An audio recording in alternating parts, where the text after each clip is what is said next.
जय श्री कृष्ण। दोस्तों, कैसे हैं आप सब?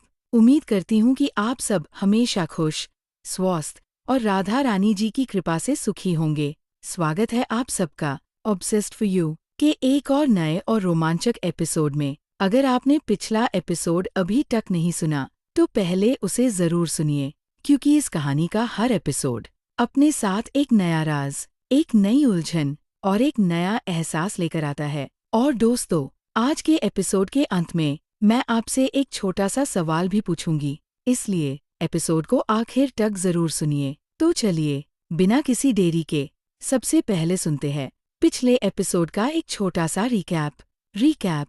पिछले एपिसोड में हॉस्पिटल से डिस्चार्ज होने के बाद खुशी और त्रिशा शर्मा मैंशन वापस आ गए। शिवन्या ने खुशी बनकर पहली बार पूरे शर्मा परिवार के साथ डिनर किया। उससे पहली बार एक परिवार का प्यार और अपनापन महसूस हुआ, लेकिन उससे बिल्कुल अंदाजा नहीं था कि उसकी नई जिंदगी अब धीरे धीरे एक नए मोड़ की तरफ बढ़ रही है। और अब शुरू होती है एक नई सुबह, एक नया दिन और एक नई शुरुआत। एपिसोड 8। सुबह का खूबसूरत सूरज धीरे धीरे अपनी सुनहरी किरणें पूरे शर्मा मैंशन पर बिखर रहा था। ठंडी हवा के झोंके बगीचे में खिले रंग-बिरंगे फूलों को हौले हौले झूला रहे थे। पेड़ों पर बैठी चिड़ियाओं की मीठी चहचहाट पूरे माहौल को और भी सुकून भरा बना रही थी। नीचे मंदिर में दादी, मीरा और अंजलि सुबह की पूजा समाप्त करके प्रेम से लड्डू गोपाल को भोग लगा रही थी। आरती के बाद तीनों ने हाथ जोड़कर प्रार्थना की, राधे राधे। पूजा समाप्त होते ही तीनों प्रसाद लेकर लिविंग रूम की तरफ आ गई। उसी वक्त राजेश और विक्रांत भी अपनी मॉर्निंग वॉक से घर लौट आए। अंदर आते ही दोनों ने सबसे पहले दादी और दादू के चरण स्पर्श किए। राधे राधे माँ, राधे राधे पापा। दादी और दादू ने प्यार से मुस्कुराते हुए उन्हें आशीर्वाद दिया। राधे राधे बेटा।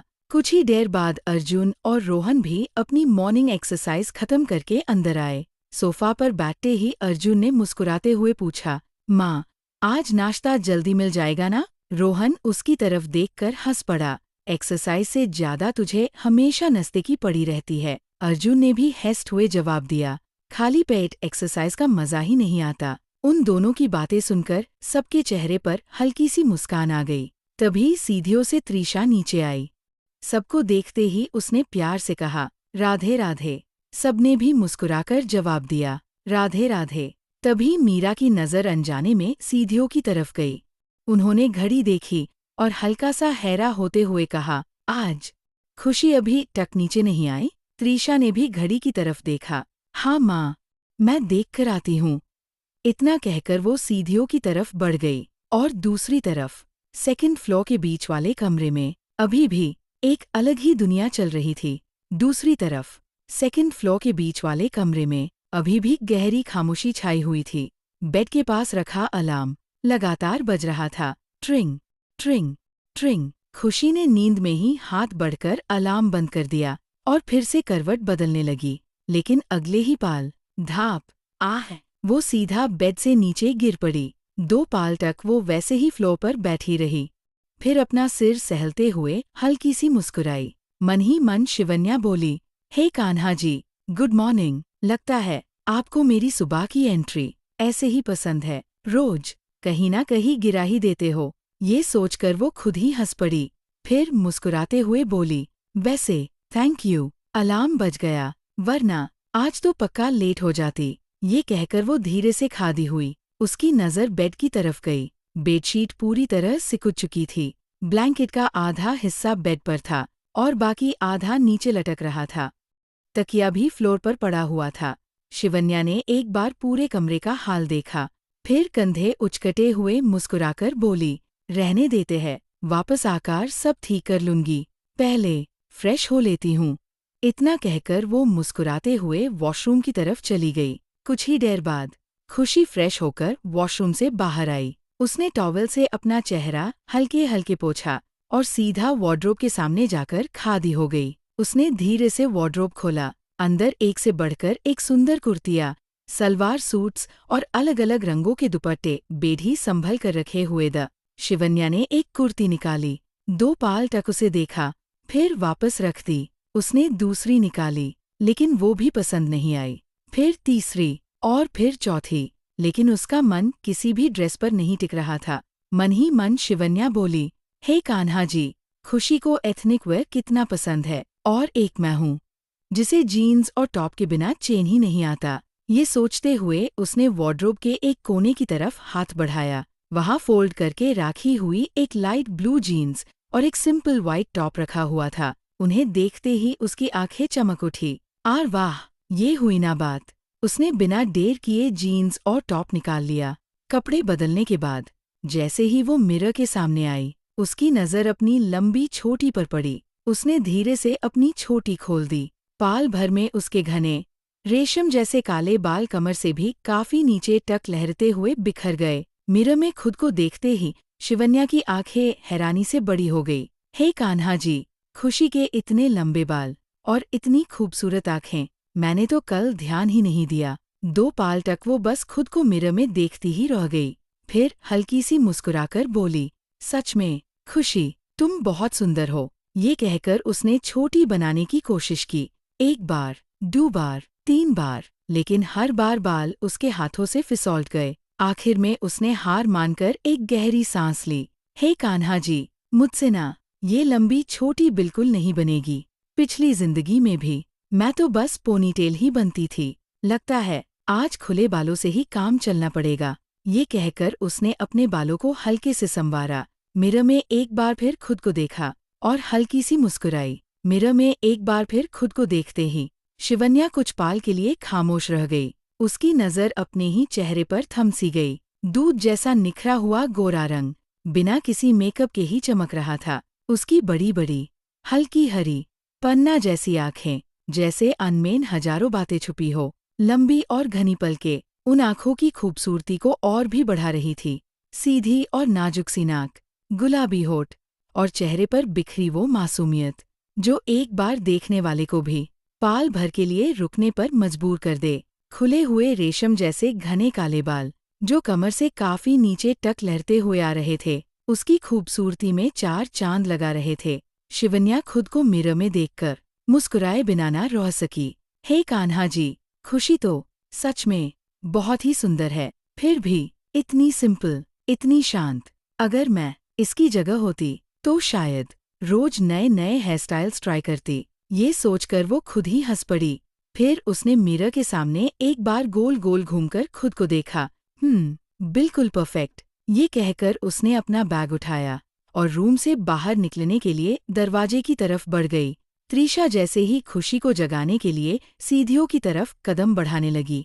उसकी नज़र अचानक ऊपर पड़ी। एक पाल के लिए वो वही की वही रुक गई। है, उसके चेहरे पर हैरानी साफ दिख रही थी। मीरा ने त्रिशा को यूं अचानक रुकते देखा और पूछा, त्रिशा, क्या हुआ बेटा? त्रिशा ने बिना कुछ कहे अपनी उंगली सीढ़ियों की तरफ कर दी। सबकी नज़र एक साथ ऊपर उठ गई और तब खुशी धीरे धीरे सीढ़ियों से नीचे उतर रही थी।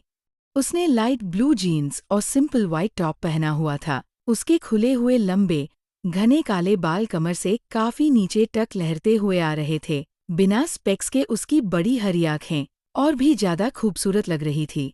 2 पाल के लिए पूरे लिविंग रूम में बिल्कुल खामोशी छा गई। खुशी ने देखा कि सबकी नजरें सिर्फ उसी पर टिकी हुई है। वो हल्की सी घबरा गई। क्या हुआ? सब मुझे ऐसे क्यों देख रहे हैं?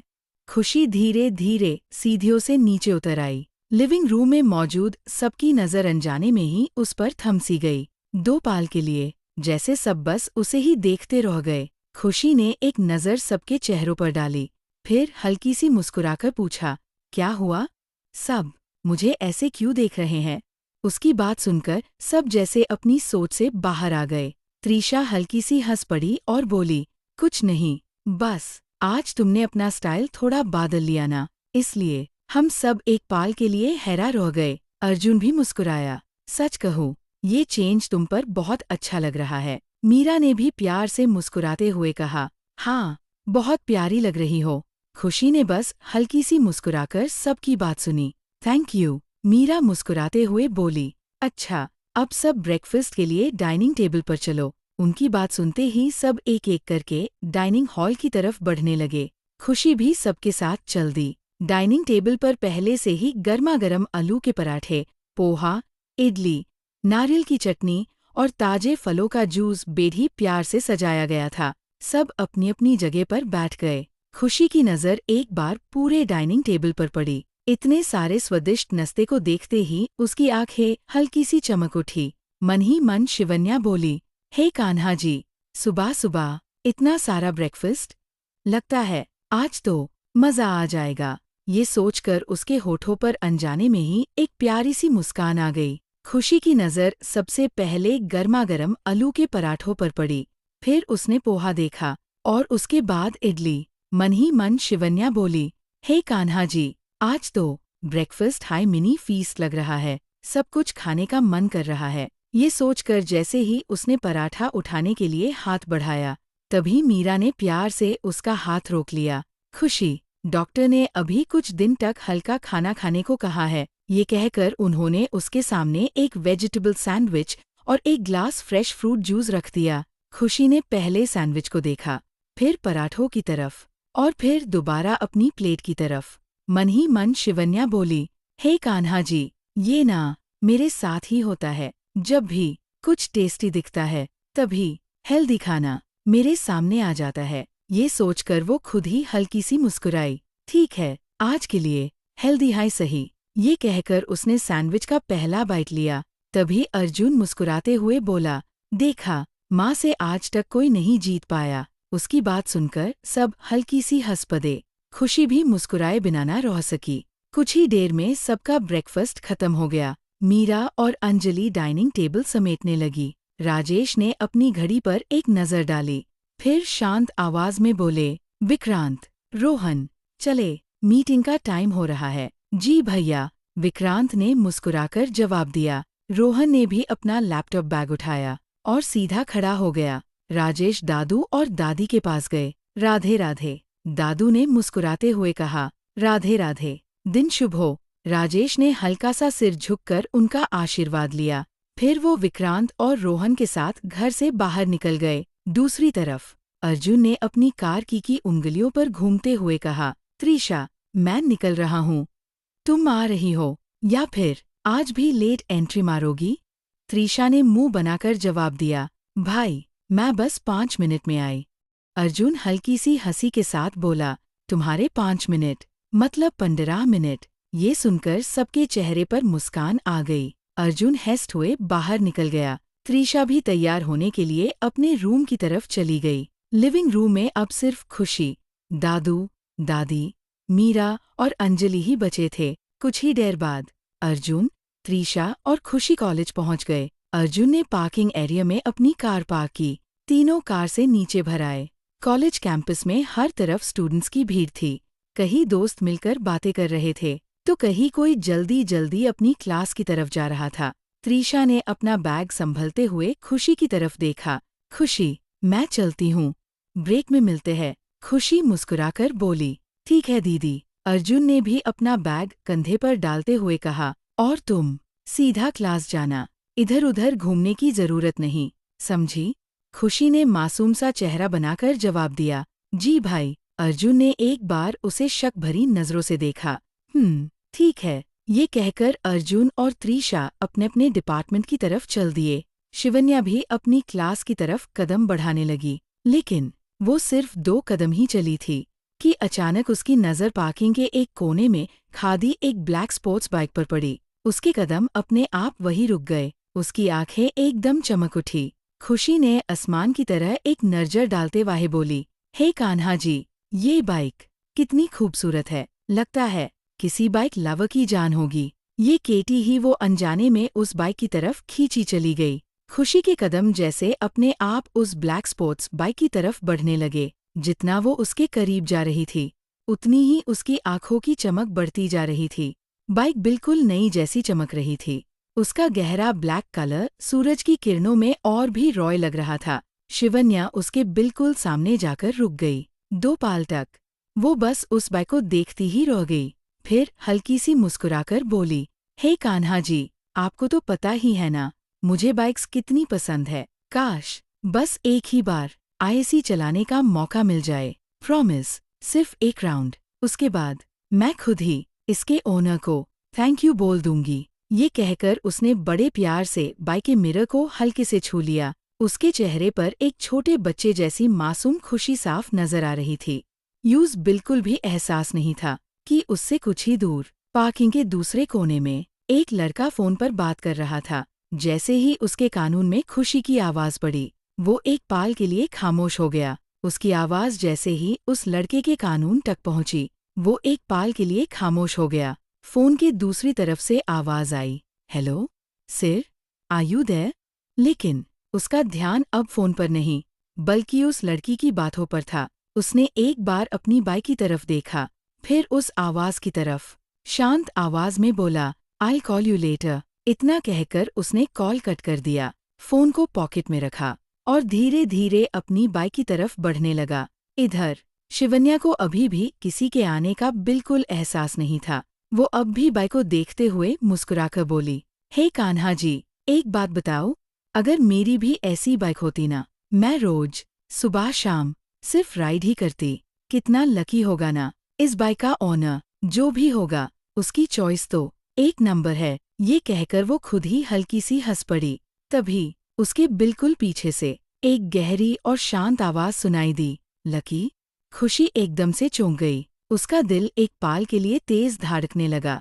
वो धीरे धीरे पलटने लगी। जैसे ही उसने पीछे देखा, एक लंबा सा लड़का ब्लैक हुडी और ब्लैक मास्क पहने उसके सामने खड़ा था। उसकी नजरें सीधा शिवन्या पर टिकी हुई थी। एक पल के लिए दोनों बस एक दूसरे को देखते रह गए। उसके हाथ से हैंडल हल्का सा लड़खड़ा गया। बाइक धीरे धीरे एक तरफ झुकने लगी। खुशी की सांसें एक पल में तेज हो गई। हे कान्हा जी, ये तो गई। उससे पहले कि वो कुछ समझ पाती, वो मास्क लड़का पल भर में उसके पास पहुंच गया। एक हाथ से उसने बाइक का हैंडल मजबूती से थाम लिया और दूसरे हाथ से सुही को गिरने से संभल लिया। कुछ पल के लिए दोनों बिल्कुल खामोश थे। खुशी की धड़कनें अभी भी तेज चल रही थी। उसने धीरे से अपनी आंखें उठाकर उस मास्क्ड लड़के की तरफ देखा। उसकी गहरी नजर सीधा उसी पर टिकी हुई थी। शांत लेकिन सख्त आवाज में उसने सिर्फ इतना कहा, कॉन्सेंट्रेट। बाइक सिर्फ एक्साइटमेंट से नहीं संभलती। उसकी बात सुनकर खुशी ने मासूमियत से अपने होंठ भींच लिए। सॉरी। अस मास्क लड़के ने एक पल के लिए उसे देखा, फिर शांत लेकिन सख्त आवाज में बोला, सिर्फ सॉरी बोलने से गलती ठीक नहीं होती। जैब किसी चीज का अनुभव ना हो तो यूज सीखने की भी जल्दी नहीं करनी चाहिए। उसकी बात सुनकर शिवन्या ने हल्की सी नाक सिकोड़ ली, फिर धीरे से बुदबुदी, हे कान्हा जी, एक तो बचा लिया, ऊपर से लेक्चर भी दे दिया। लगता है इनका असली नाम मिस्टर खडूस ही होगा। अस मास्क लड़के की भावें हल्की सी उठ गई, जैसे उसने उसकी हर बात सुन ली हो। खुशी की आंखें एकदम गोल हो गई। ऊप्स, ये कहकर उसने तुरंत अपने होठों पर उंगली रख ली। तभी अर्जुन की सख्त आवाज उन दोनों के बीच गूंज उठी, खुशी, तुम बाइक चला रही थी? शिवन्या ने धीरे से अपना सिर उठाया। उसने अर्जुन की तरफ मासूम सी मुस्कान दी। हे भाई, वो मैं बस एक छोटा सा राउंड हाई तो लगा रही थी। अर्जुन ने अपनी बाहें सीने पर बांध ली। खुशी, मुझे ये बताओ, तुम्हें बाइक चलानी कब से आने लगी? शिवन्या एक पल के लिए अटक गई। वो एक्चुअली, उसने धीरे से अपनी नजर उस मास्क्ड लड़के की तरफ घुमाई, फिर तुरंत अपनी उंगली उसकी तरफ कर दी। भाई, मेरी इतनी भी गलती नहीं है। इन्होंने मुझे बाइक की दी थी। मैंने तो बस एक बार पूछा था, फिर इन्होंने ही कहा पार्किंग के अंदर चला लो। ये कहते हुए उसने मासूमियत से अपने बाल खुजाने शुरू कर दिए। अर्जुन की नजर अब सीधा उस मास्क लड़के पर जाकर थम गई और पार्किंग में एक पल के लिए फिर से खामोशी छा गई। पार्किंग में कुछ पल के लिए फिर से खामोशी छा गई। अर्जुन ने धीरे से उस मास्क लड़के की तरफ देखा। ना जाने क्यों हर बार की तरह उसके आसपास वही सख्त और असर छोड़ दीन वाला ऑरा महसूस हो रहा था। उसने शांत आवाज में पूछा, यार, ये सच बोल रही है? वो मास्क लड़का भी शांत नजरों से अर्जुन की तरफ देखते हुए बोला, मैंने ही परमिशन दी थी, लेकिन जिद इसने की थी। मैसिव पार्किंग के अंदर 1 राउंड अलाउ किया था। अर्जुन ने एक गहरी सांस ली। उसने एक पाल के लिए आंखें बंद की, जैसे खुद को शांत कर रहा हो। तभी खुशी की आंखें हैरानी से बड़ी हो गई। वो धीरे से खुद ही बुदबुदी, अरे भाई, इन्हें जानते हो? मिस्टर खडूस को भी? उसकी धीमी सी आवाज दोनों के कानून तक पहुंच गई। एक पाल के लिए अर्जुन और वो मास्क लड़का दोनों ही उसकी तरफ देखने लगे। खुशी को तब एहसास हुआ कि उसने जो सोचा था वो जोर से बोल दिया है। उसने तुरंत अपने होठों पर उंगली रख ली और शामिल हुए बोली, हे, गलती से निकल गया। अर्जुन ने अपनी बाहें सीने पर बांध ली। उसकी नज़र सीधा शिवन्या पर टिकी हुई थी। खुशी, तुम्हें अपनी क्लास के लिए लेट नहीं हो रहा? खुशी ने मासूमियत से अपनी कलाई पर बंधी घड़ी देखी। हे, थोड़ा सा। अर्जुन ने उसे बीच में ही रोक दिया। और हाँ, ये बात मैं पापा को जरूर बताऊंगा। तुम अभी से बाइक चला रही हो, वो भी एक अनजान इंसान की, जबकि तुम्हें बाइक चलानी आती ही नहीं। ये सुनकर खुशी की आंखें एकदम से बड़ी हो गई। क्या पापा को? नहीं भाई, प्लीज पापा को मत बताना, वरना मेरी तो घर पहुंचते ही क्लास लग जाएगी। ये कहते हुए उसने मासूमियत से दोनों हाथ जोड़ लिए। उसके चेहरे पर बच्चों जैसी घबराहट साफ दिख रही थी। अर्जुन बस उसे देखकर हल्का सा मुस्कुराया, लेकिन उसने कुछ नहीं कहा। वही खड़ा मास्क लड़का भी खामोशी से उन दोनों भाई बहन की नोकझोंक देख रहा था। अर्जुन ने हल्की सी सांस भरी, फिर खुशी की तरफ गौर से देखते हुए बोला, खुशी, हॉस्पिटल से वापस आने के बाद तुम बहुत बदल गई हो। पहले कितनी शांत रहती थी, 2 शब्द बोलने में भी सोचती थी, और अब इतनी ड्रामाबाज, इतनी बातें। कभी कभी तो ऐसा लगता है जैसे तुम कोई और ही हो। ये सुनकर खुशी का दिल एक पाल के लिए जोर से धड़क उठा। उसने अनजाने में उस मास्क्ड लड़के की तरफ एक नज़र डाली। वो अब भी खामोशी से सब कुछ देख रहा था। उसकी नज़र कभी अर्जुन पर तो कभी खुशी पर थम जाती। खुशी ने तुरंत अपने चेहरे पर मासूम सी मुस्कान लाते हुए कहा, क्या भाई, आप भी ना कुछ भी बोलते हो? जब मैं शांत रहती थी तब कहते थे, खुशी, थोड़ा बोला करो, और अब जब बोल रही हूँ तो कहते हो, बहुत बोलती हो। वैसे भी इतनी देर से सिर्फ आप ही बोले जा रहे हो, मुझे तो बोलने ही नहीं दे रहे। ये कहकर उसने हल्की सी अपनी जुबान बाहर निकाली और अगले ही पाल फटाफट वहां से दौड़ पड़ी। अर्जुन ने उसके पीछे देखकर जोर से आवाज लगाई, खुशी, भगने से कुछ नहीं होगा, और हाँ, ये बात मैं पापा को जरूर बताऊंगा। बिल्कुल मत सोचना कि मैं भूल जाऊंगा। दूर दौड़ते हुए खुशी की घबराई हुई आवाज सुनाई दी, नहीं भाई प्लीजी, नहीं भाई प्लीजी। ये कहते हुए खुशी हेस्ट हेस्ट पार्किंग से बाहर की तरफ तेजी से दौड़ने लगी। बीच बीच में वो पलटकर अर्जुन की तरफ देख लेती और फिर मस्ती में दोबारा दौड़ने लगती। अर्जुन भी सिर हिलाते हुए उसके पीछे चल पड़ा। खुशी, रुको तुम, लेकिन मैं पापा को सब बताऊंगा। ये सुनकर खुशी ने फिर से पलटकर कहा, नहीं, आप बहुत बुरे हो, मिस्टर खडूस से भी ज्यादा। ये कहते हुए जैसे ही उसने दोबारा अपना चेहरा आगे की तरफ किया, धाप, वो सीधा किसी से टकरा गई। अचानक टकराने की वजह से उसका बैलेंस पूरी तरह बिगड़ गया। वो गिरने ही वाली थी। दोस्तों, जाने से पहले मुझे कमेंट में जरूर बताइएगा, आखिर वो मास्क लड़का कौन है, और शिवन्या आखिर किससे टकरा गई, और आपको क्या लगता है आगे ऑब्सेस्ड फॉर यू की कहानी में क्या होने वाला है? अपने आंसर्स कमेंट सेक्शन में जरूर बताइएगा। राधे राधे। मिलते हैं अगले एपिसोड में एक नए राज और एक नए मोड़ के साथ। तब तक के लिए अपना और अपनों का ख्याल रखिए। जय श्री कृष्ण।